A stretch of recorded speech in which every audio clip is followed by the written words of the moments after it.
Hi friends, this is Asim from Campus Law Center, Faculty of Law, Institute of Delhi.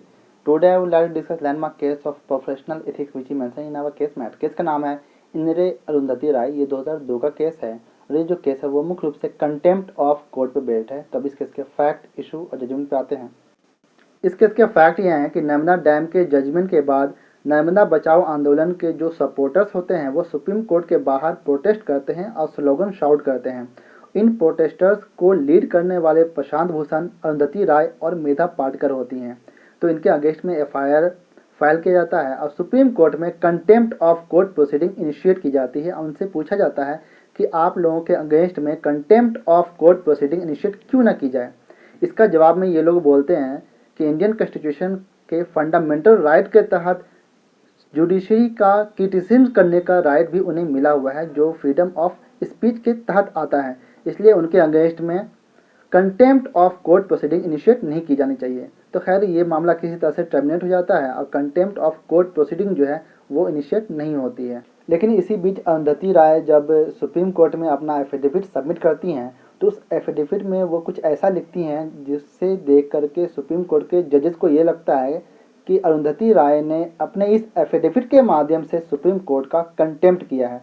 तो वो सिर्फ अरुंधति राय के against में contempt of court proceeding initiate करती है। तो अब देखते हैं कि अरुंधति राय ने ऐसा क्या लिखा था।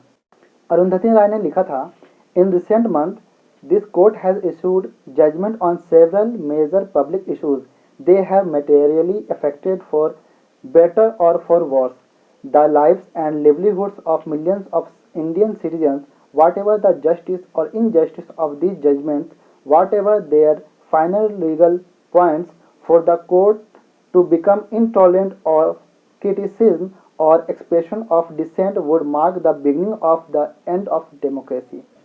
तो अब आते हैं इस केस के इशू पे। इस केस का इशू ये है कि अरुंधति राय के अगेंस्ट में जो contempt of court proceeding initiate की गई है वो वैलिड है या नहीं। तो अब आते हैं सुप्रीम कोर्ट के ऑब्जर्वेशन और डिसीजन पे।